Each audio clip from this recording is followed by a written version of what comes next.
It's February 24, 2022, and welcome to Leaders on the Frontier. My name is David Leese, and I'm your host. The Frontier Center for Public Policy is about better public policy for a better tomorrow.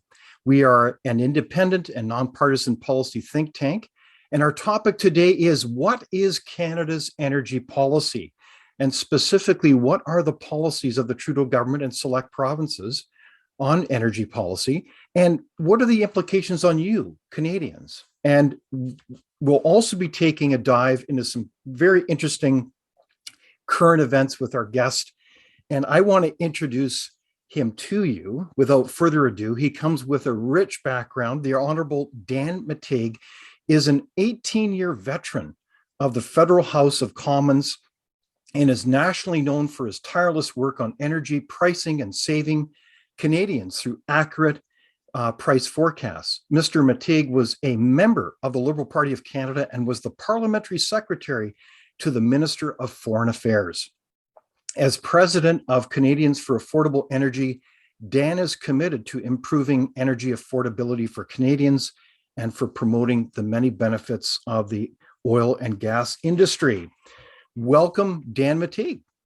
Oh, a pleasure. Great to be here, David, especially on a day like today where energy is finally and deservedly so now right front and center in the minds of everyone. Well, that is the understatement of the year, Dan, as it seems like the world is got so many moving parts in play, and I just can hardly wait to dive into this discussion with you. We've got a lot of ground to cover.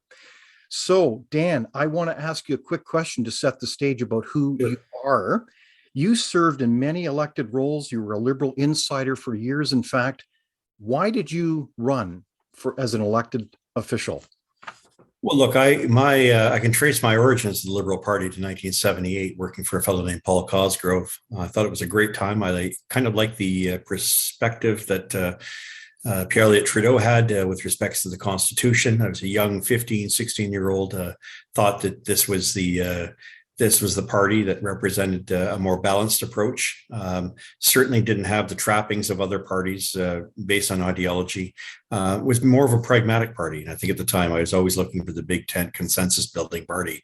And over the years from 1978, 79, 80, 84, 86, federal and provincial elections, was active in the trenches, knocking on doors, licking stamps, licking envelopes, putting up signs. And then, of course, the much harder stuff of actually managing campaigns 10 years later for several members of parliament and ministers, provincial and federal. And so my evolution in the party didn't come overnight. It didn't happen by circumstance. It happened more as I grew within the party that I thought ideologically at least sunk with some of my values and views. And that's one of the main reasons why up until 2014, I was very comfortable with the Liberal Party, despite its warts, despite its faults.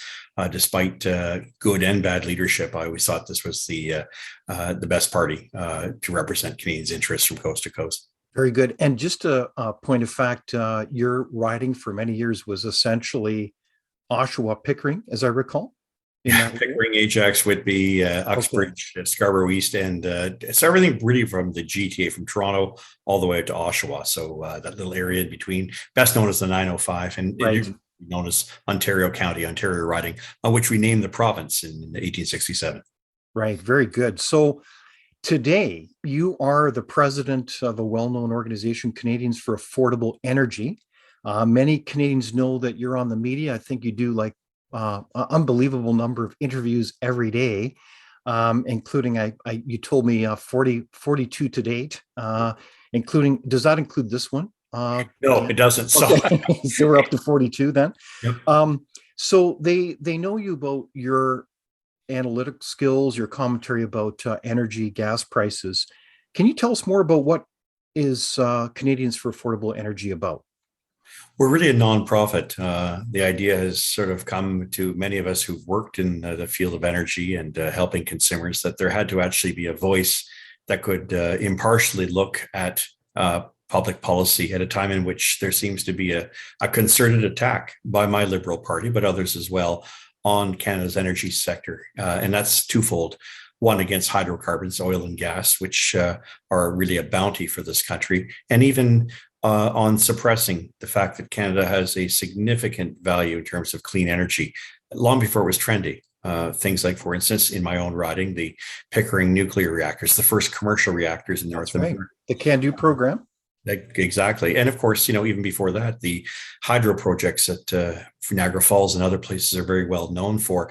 So it is, very much part and parcel of who we are as a country. It creates the environment, not just of affordability, but attractiveness, that Canada has such an eclectic, diverse menu of energy options that the world would give its right arm for. Yeah. And yet we seem to find ourselves with many of our politicians of all political stripes at all levels, spending more time taking pot shots at something that is so vital to our national identity. It really is. So let's just pick up on that. So strategically, if you looked at the landscape, why is energy policy so important? And if indeed, as you've alluded to, really an ace card for the country?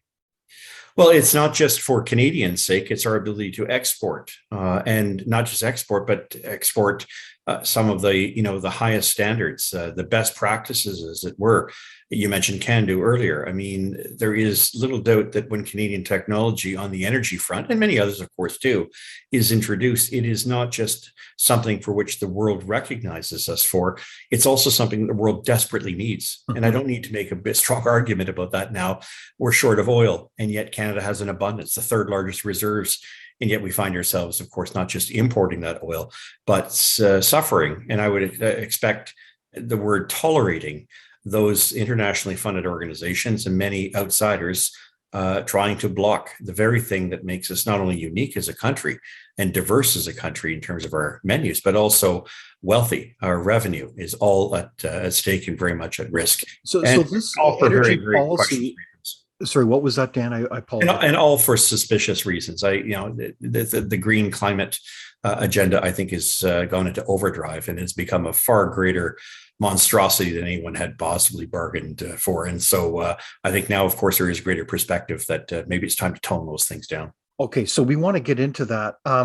So to be clear, though, the cornerstone to energy policy in Canada has been many things, including affordability, reliability, dependability, and it's been a remarkable asset to our country. And in many ways, so many nations around the world would die for Canada's position in terms of energy. It just goes on and on. So you've alluded to the change in those policies. We're doing a 180 now away from that affordability policy. What is going on? Why are we moving from an affordable energy superpower to expensive energy everywhere we turn? What is going on? What are the policies that are changing this? Well, I think Canadians have been lulled into the sense that somehow they're responsible for, environmental outcomes, of which really amount to odd, bizarre, situational, day-by-day weather patterns. It sounds ironic, but those who are pushing this narrative are doing so on the assumption that any change in weather, which they call climate, and they don't use those words interchangeably, but they ought to, is somehow responsible, the result of human-induced behavior. Okay, so there's a quote, climate change crisis. So that's why we're getting this cascade of policies that are going to radically change our energy policy. Correct? That's the bottom line. They are, but they're not. They're pernicious to Canada and pernicious and unfair. We are a clean country, and as I mentioned earlier, developed and pioneered a lot of clean energy, and we get no credit for that. But they are extraordinarily devastating to a country which is far more reliable on energy, given our climate. Yeah.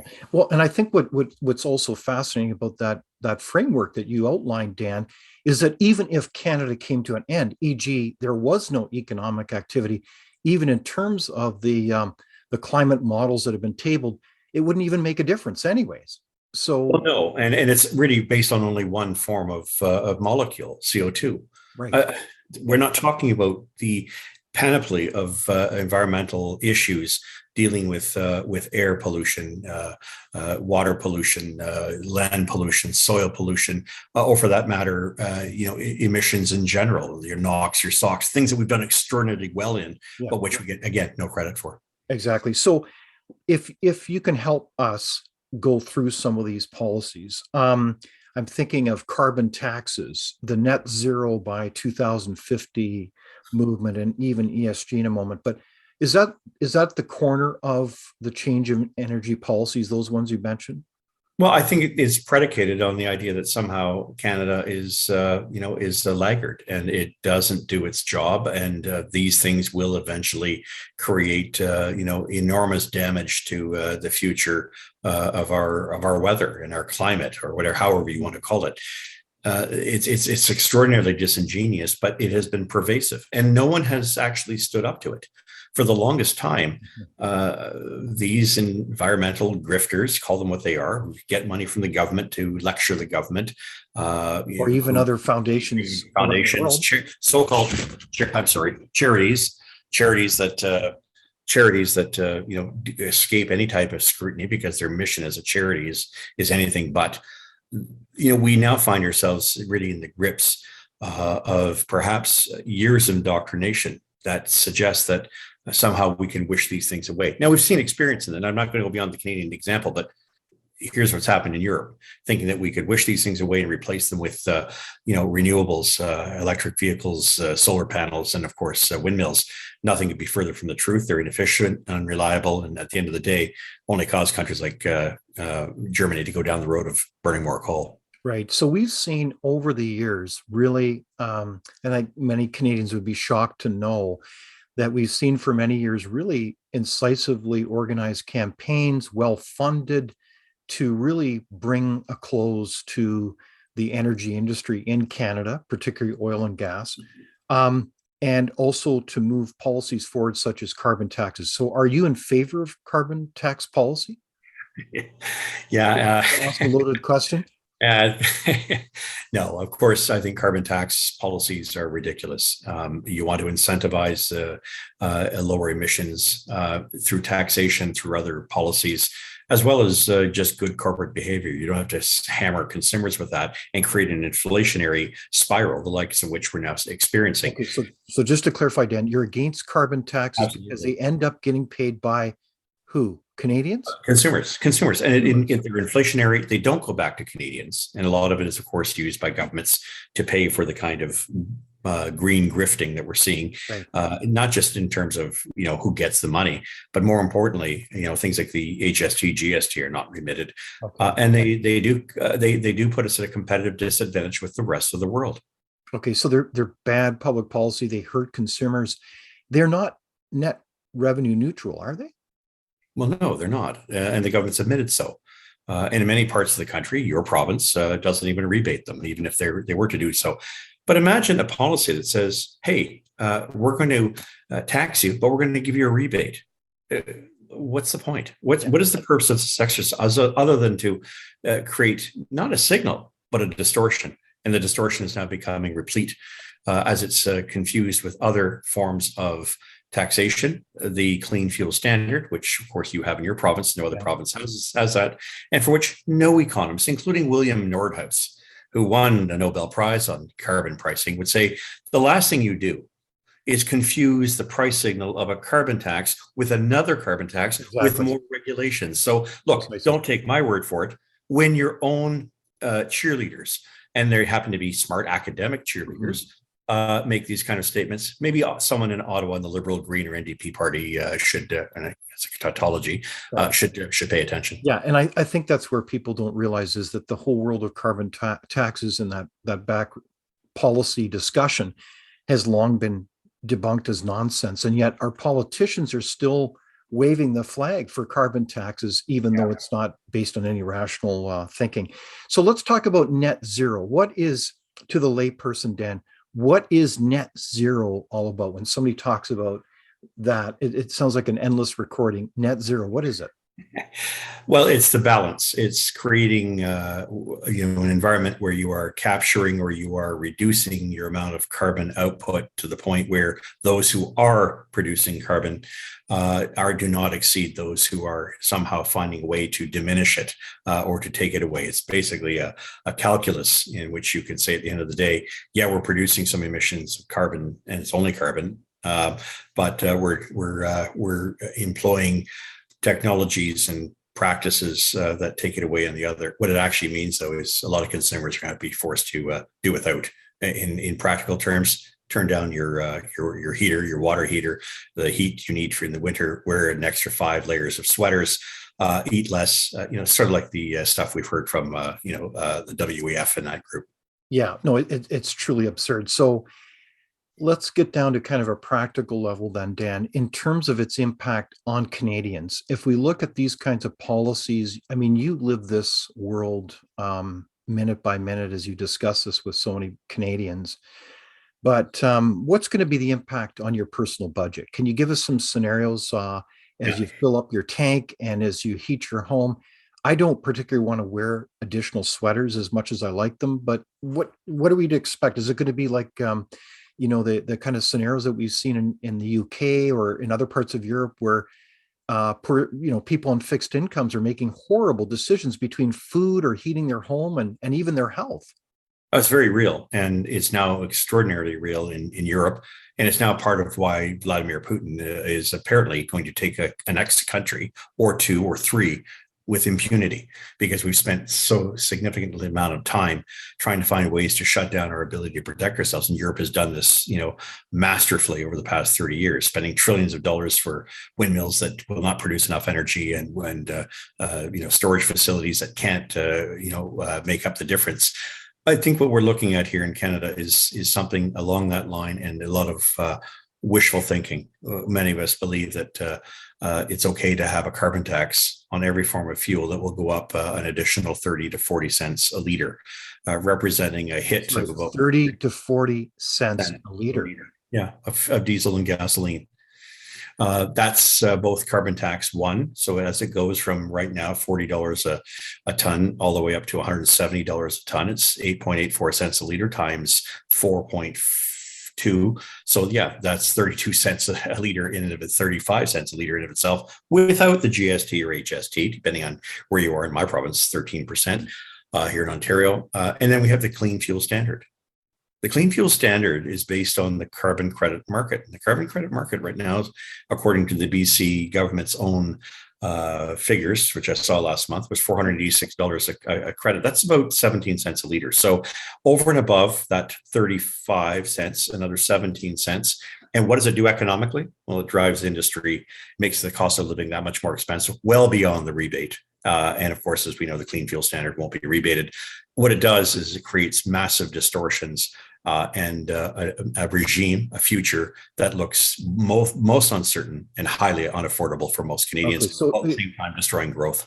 So if you're looking at your personal budget, and I know that we take statistics very seriously, but if we look at kind of averages, this is going to impact your household income in the tune of several $1,000s. It's not just $100, right? No, so natural gas, oil, heating oil that we're seeing in the maritime provinces, all of these things. Now, there are exemptions. The government's, we pursued the government heavily on what it's doing to Atlantic Canada. All 4 Atlantic provinces came together and said no to the clean fuel standard. Amazing. Got very little weight in the press because the press doesn't like to talk about the errors of these things. But what it really means is a direct hit to consumers in the order of a couple of $1,000s a year at a time in which many budgets are strained. And there is an indirect impact, discouraging investments and capital coming into Canada, which was an issue for the National Bank and others very recently, that pointed out that Canada continues to become less and less attractive for capital, although lately that may have turned around,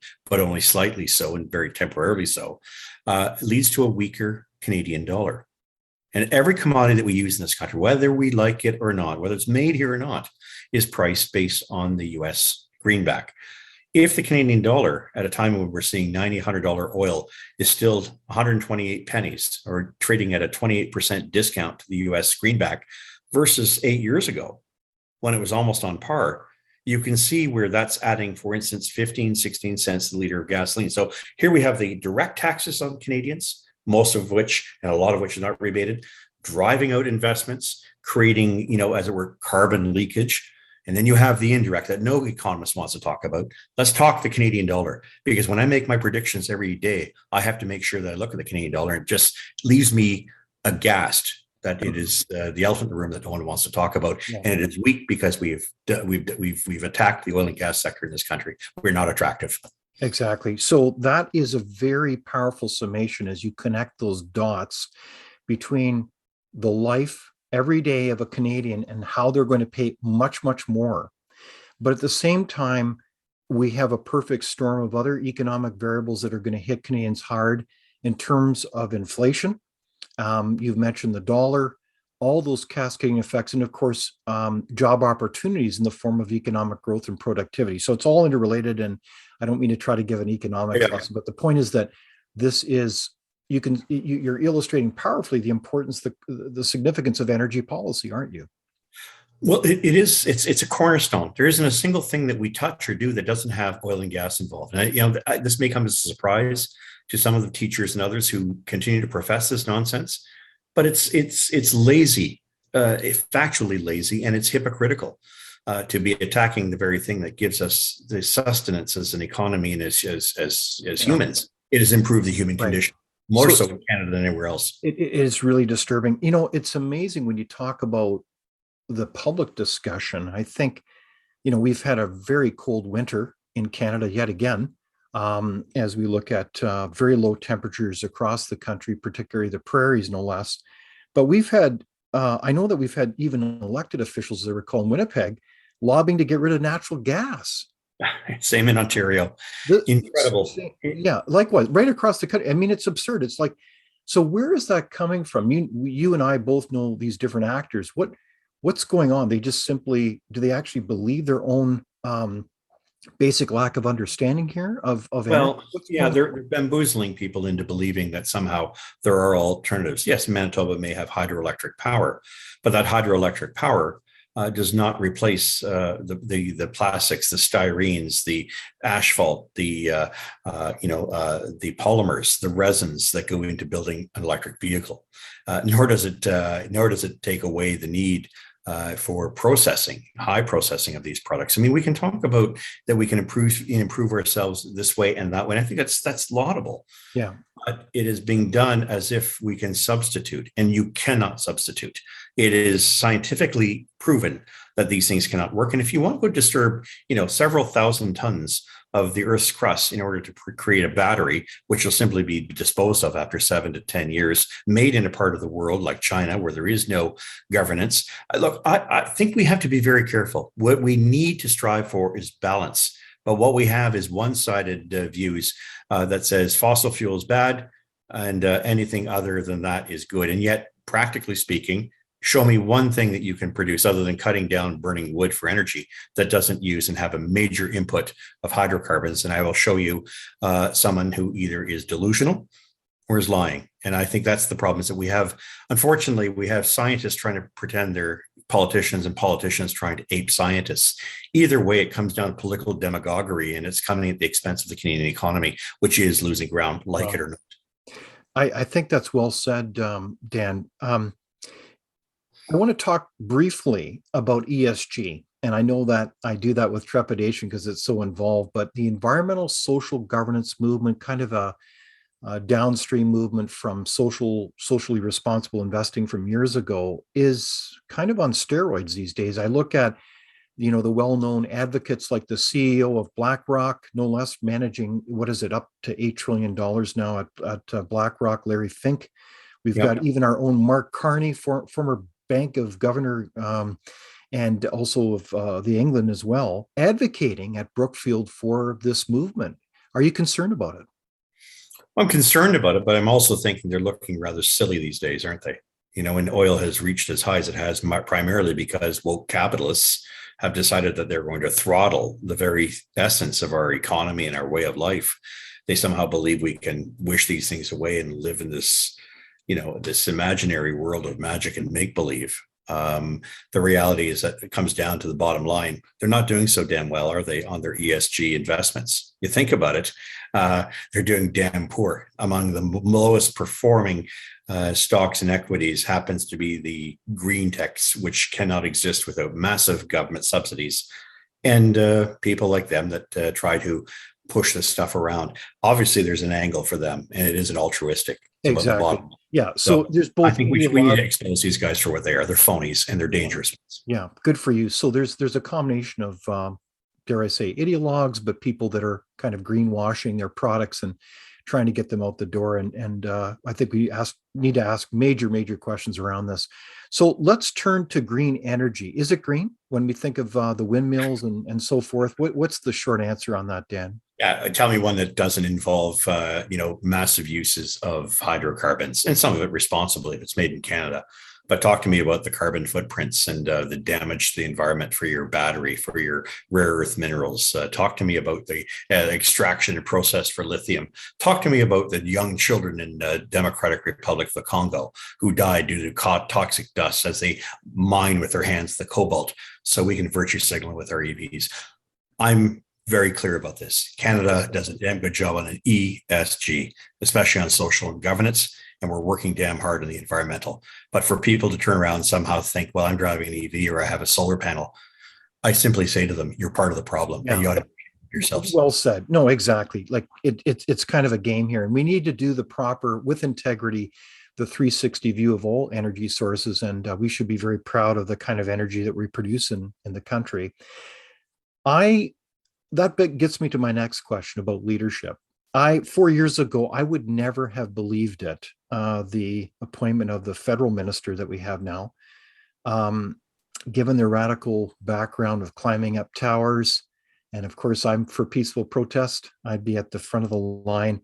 But how would you ever believe just 4 years ago that you'd have now a radical environmentalists in the chair, trying to destroy, in many ways, our energy industry?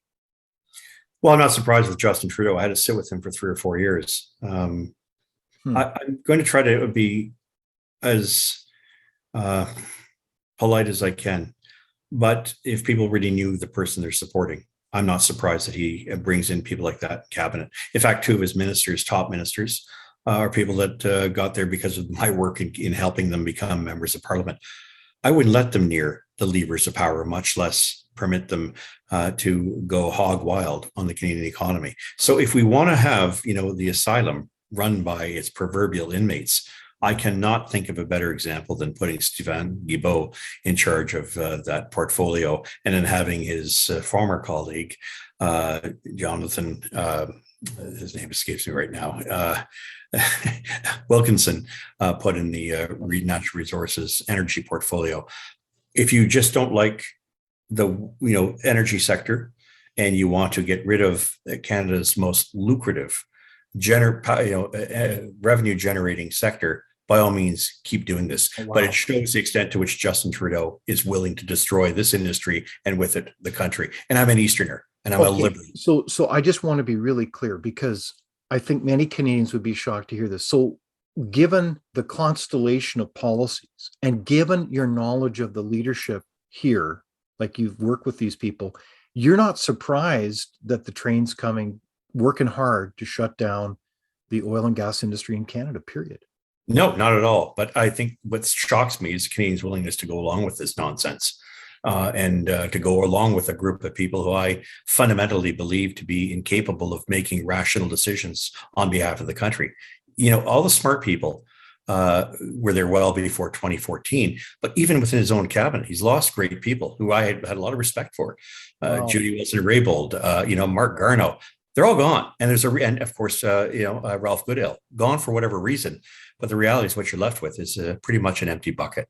Okay, wow, that's amazing. So very, very sad to hear that. So we have a different Liberal Party. Is that what you're saying? Like, it's not the Liberal Party. We had a Liberal Party that was very much for governing with prosperity. Dan, you were part of it. You were there, trying to lead the country responsibly, both fiscally. We had Jean Chretien and Mr. Martin slay the deficit dragon, among other things. There was a prosperity agenda to serve Canadians.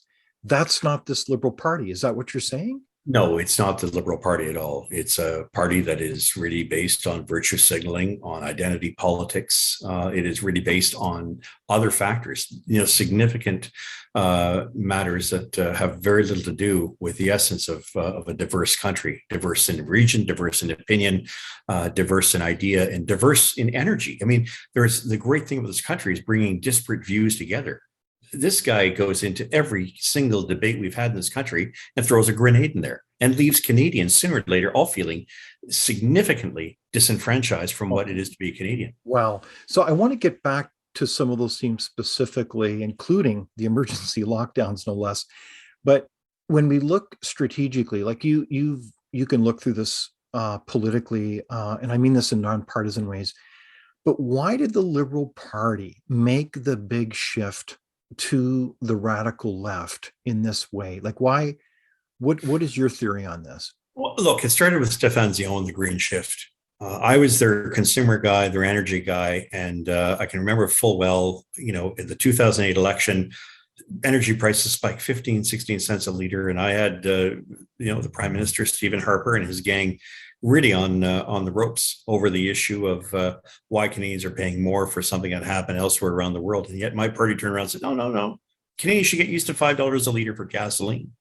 I mean, this kind of nonsense, which basically says to people, you're wrong, your behavior is wrong, therefore you ought to pay more, is the kind of top-down arrogance that I think cost the Liberal Party ultimately its status virtually as a party in 2011. Wow. It has only recovered because of the name Trudeau and because there's been a coalescence of international involvement, organizations that have come in and influenced our political discourse to the extent to which Canadians, I think, are confused, bamboozled, but also to a large extent been able to rely on a strong economy up until now. So, didn't have to worry about our politicians and the games they were playing. Right.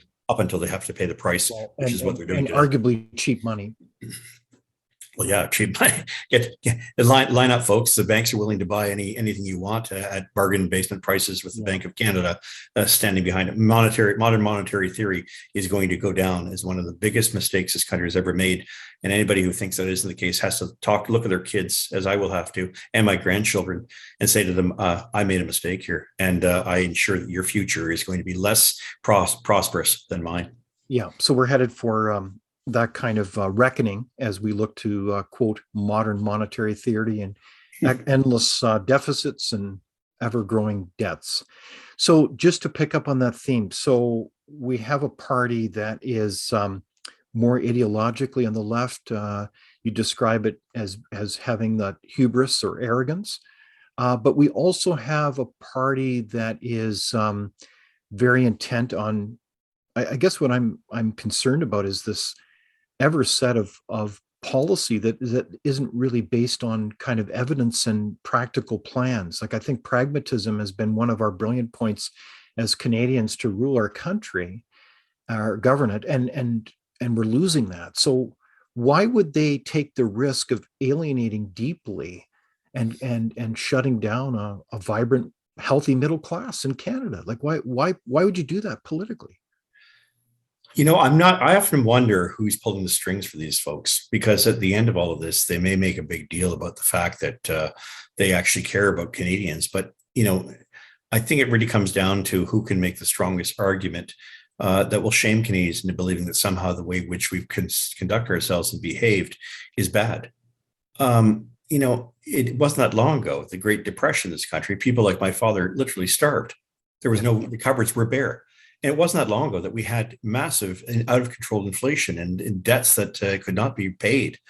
We're at that same juncture. And I'm not saying about the starvation things, but I think we have pretty much despoiled the hard work of a generation before in terms of ensuring that we had fiscal responsibility. We've thrown that out the window in favor of some pie in the sky, Jack and the Beanstalk type of, here's a couple of beans on climate, trade in the farm. And many Canadians are buying the farm on this. And unfortunately, it's going to come to hurt them, especially here in Eastern Canada. Yeah, well, so that's a very powerful summation, Dan, because it really is saying that we're blowing our forebears' legacy out the door, putting future generations at risk. It's just, anyways, I know it sounds like hyperbole, but it really isn't if you look closely. So I want to dive in briefly then about a couple big issues. And I know we've only got a certain amount of time, but given your experience and background, Dan, you're unique. You're a unique voice in the country.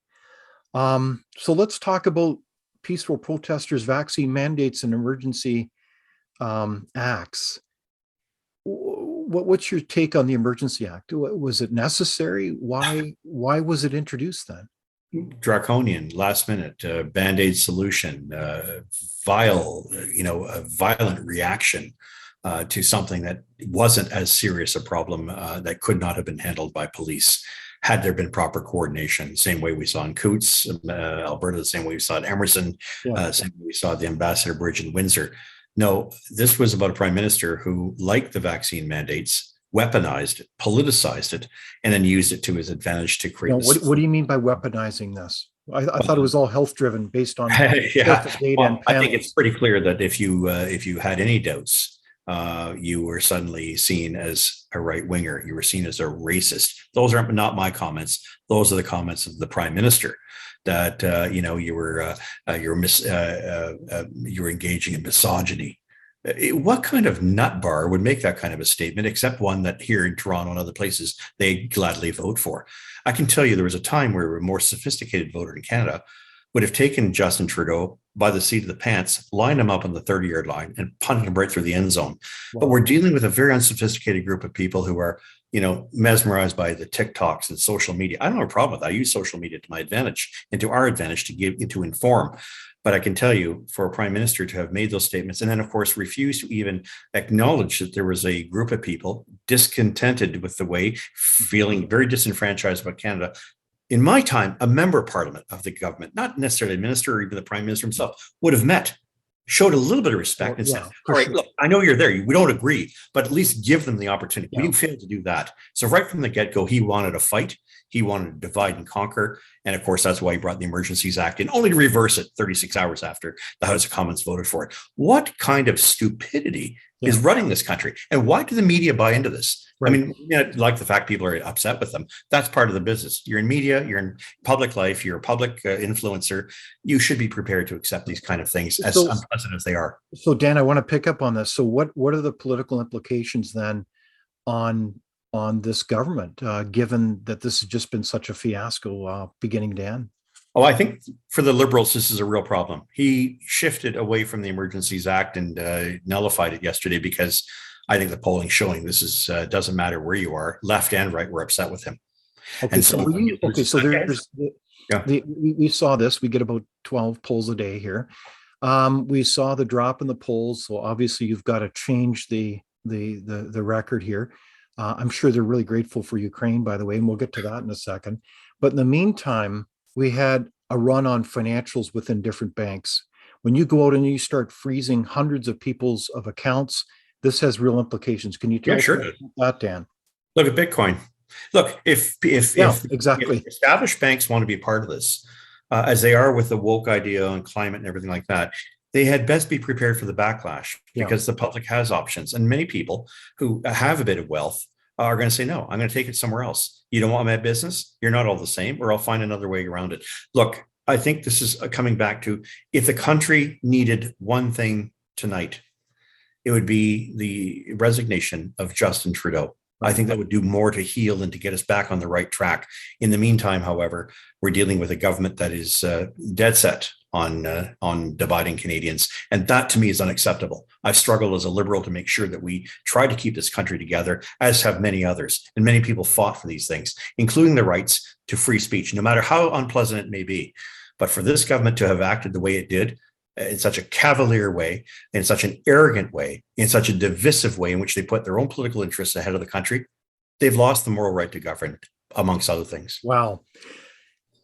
NDP, what about them? They obviously were whipped into shape so they could avoid an election. What are the implications on them? What are you sensing? Look, the NDP should just give up the charade and join the Liberal Party. They're really an appendage of the same thing. Some of their members dress better, some dress worse. Okay. But generally speaking, I think the NDP is long since lost its mission. It's no longer agrarian. It's no longer about labor. It's really about virtue signaling. It's really about buttressing Justin Trudeau. Jagmeet Singh is just not a leader. What he is. So really a huge strategic error. More of a strategic error. I think it demonstrates, and this is where I think other parties, conservative in particular, would be wise to say anything the NDP and the Liberals propose, we do not support. Right. As long as they take that, then you give Canadians an option. By the way, Aaron O'Toole, a good friend of mine, had part of my old riding, didn't give people that option last time, especially on carbon taxes. And it's the reason why the Conservatives were so irrelevant. I think as a party, if I were to look at this strategically, I would take the position that they took. Punt the carbon tax, speak to people. You may not agree with them, but at the end of the day, don't lessen our freedoms and don't lessen our liberties and do nothing that would injure those things. Exactly. Okay, I can't resist Ukraine. Looks like we've got war of sorts in Ukraine with Russia. Obviously, that's going to have an impact on energy. You were the former parliamentary assistant to the Minister of Foreign Affairs. So what's your observations? What's going on here? What's the real story with this Ukraine situation? Well, I think Russia has been preparing for this day for several years, well before even its annexation and takeover of the Crimea. Excuse me. It's pretty clear to me that, and to everyone, that Mr. Putin knows that he can do the invasion. He can invade and take and annex and take all of Ukraine if he wants, and most Baltic states if he wants. Mm-hmm. Free in the knowledge that all we can come back with is, some pitiful sanctions against his oligarchs. Yeah. What I heard today from President Biden was frankly shocking. And what did you hear from President Biden? Well, I heard, no, we're not going to sanction your oil and gas. No wonder. The United States is taking 400,000 barrels of oil every day from Russia on the woke coast on the Pacific. You killed the Keystone bloody XL pipeline. Now you have to worry about a dictator like and a menace and a thug like President Putin. You have to rely on him for gas. No wonder you turtled. Forget sending in troops. The fact that you didn't sanction his oil and gas demonstrates to me and to Democrats that they are worried about something I'm very familiar with. I did many years media with US media on, unlike Canadians who turtled and died and threw themselves over on energy prices.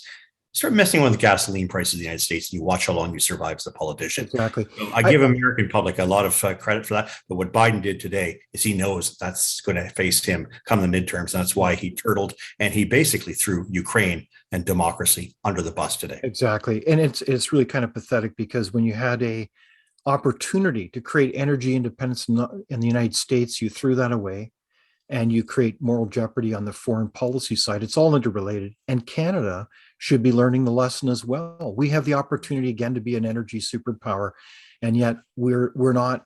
We're going in the opposite direction. It's just, you can't make this up, can you, Dan? No, and you expose the Canadian public not just to abject ridicule, which they deserve in many respects because they've elected a group of people who do this kind of thing. You killed the Keystone Pipeline, you killed Northern Gateway, you vandalized the Trans Mountain Pipeline, and with the help of your NDP friends in British Columbia, to the point where it's exposed the Canadian public to substantial financial risk, as well as basically saying a message to anybody who wants to invest in what the world needs more of today, oil and gas. Canada is not a place to do business. Who wants to invest in this country other than real estate? Absurd. And meanwhile, the real positive vision would be able to promote Canadian energy, as you've alluded to, create enormous opportunity for all Canadians, including Indigenous people. It's an extraordinary opportunity if we had good governance. In every interview that I do, and I appreciate when they're live, I say the exact same thing. Canadians are doing themselves in by destroying the very thing that allows them to enjoy the benefits of this country. By dumping on our oil and gas sector, and by implication, every other resource sector and our manufacturing sector, and driving up the price of everything, we are despoiling our present and our future. And so, thank God for live interviews, but I do that everywhere, east, west, north, south, or whoever will listen. And people can decide not to listen to the stuff and no, nothing to hear, nothing to see, but you do so at your own risk. Exactly. So on that note, I want to look strategically quickly about our democracy, your observations. We know about the key pillars or estates. We've got the legislatures across our country in our great federal government system.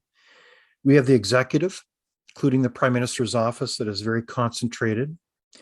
We have the judiciary. And of course, we've got the media. And wrapped around this is the current Canadian culture. And by culture, I mean how we listen to each other, our behaviors, how we debate each other, respectfully based on the facts. I don't mean to do civics 101, but you've got enormous experience again. Are you concerned about the health of these institutions? What are you observing? Well, I think the institutions themselves have lost significant credibility in the minds of people as they become subservient to government. Look, Like you're the not going to executive, you mean? Like they're subservient to the executive. Well, I think mainstream media is in fact purchased by and receives significant financial support from the Trudeau Liberal government. And so it's hard to see a scenario where it wouldn't be bias, or at least the perception of bias, to use a maxim, but in a different sense. It isn't that they, that these things should be free from intimidation or in any type of connection to the party that pays them, is that they also have to be perceived as such. And I think rightly so, Canadians are complaining that when you sprinkle $610 million for various media across this country, and they wind up with puff pieces that support the government, even though this is not acceptable, or a CBC with $1.5 billion a year. I mean, all these things I understand. But I think we also have to accept that the bias is significant, and it is certainly for many people a justifiable, lament that I think Canadians hold of their institutions, particularly the fifth estate, their media. So it's a huge problem when we don't have these institutions working well. This just doesn't, it hasn't happened overnight. It's interesting when you talk about the Emergency Measures Act. The announcement, as I recall, wasn't even made to the House of Commons. No. It was made in some other forum. I couldn't quite recognize where, but I don't know. Do you remember where that announcement was made? And isn't that a significant symbol of the disrespect of the House of Commons? But parliamentarians allow that to happen all the time. The fact that most of them don't show up and are doing so by, Parliament by Zoom. I think we have to expect that the government has a lot of latitude. It's not the first time there's been a power grab. They tried to do so financially at the outset of COVID. The purpose of Parliament is to hold the Crown accountable. It's as simple as that. And members of Parliament shouldn't be, as Justin Trudeau's dad once called us, voting machines, or simply people who can be counted upon to vote. They should be able to think, act, and speak openly about the things that they're most concerned with. I passed a significant number of pieces of legislation as a backbencher. That's right. That's part of your legacy, Dan. Well, but legacy aside, the parliamentary system functioned, and it functioned understanding that very fragile relationship between accountability and the role of a member of parliament. Most members of parliament surrender their option on behalf of the democracy which we value once they get the chance to come in. Oh, the Prime Minister selected me. I can't even speak unless I'm given permission, and I have to repeat the lines that are given to me by the so-called center. My God, can't they think and stand up for themselves? What about their constituents? There's a billion things out there that make every MP unique in their own way. It's not seditious to take on your own government. But I think at the end of the day, our parliamentary process is wounded, and it needs help, and it needs to go back to the day where the member of parliament could actually represent. I think what's related to this as well, would you agree, is the lack of basic understanding that Canadians have about our Charter of Rights and Freedoms. It's almost like they've totally forgotten what happened at Runnymede and the Magna Carta and the whole bit. But let's take freedom of speech for an example. We know high order freedom of speech is all about the ability to peacefully criticize your government, to criticize the king and not be locked up. But that's what's going on here. You almost, am I being unfair in my remarks, where you have a government that's trying to not only vilify peaceful protesters, they're trying to criminalize people. It's almost like sub-school lawfare 101 here. Is that what's going on, Dan? Well, it sounds like that. People are more interested in finding weaknesses in the system and exploiting those legal opportunities and judgments that appear out of the fly. We are truly in uncharted waters, to use an ironic statement. I was there in 1982, in April of '82, when the Queen and ministers were on the dais on the Yeah. the parliamentary precinct on a very cold, rainy day. To me, that was symbolic of the things of the whole promise of the future. It wasn't going to be perfect, but at the end of the day, I realized the state no longer had the right to wield power over my autonomy as a Canadian, and then some. That's completely changed now. It's almost as if we've completely abandoned, the long history and protect. You talk 12, 15. I mean, to me, I think we have completely misunderstood and misrepresented for ourselves the powers that we have as individuals against the state, against the kind of tyrannical moves that I saw Justin Trudeau commit last week. And for that reason, I think maybe our teachers could do a bit better job. Rather than proselytizing climate change, maybe it's time you talk about our rights, the Constitution, and the fact that as individuals, we are in and of ourselves as individuals, as people within society, valuable and worth upholding those innate rights that we all have. Indeed.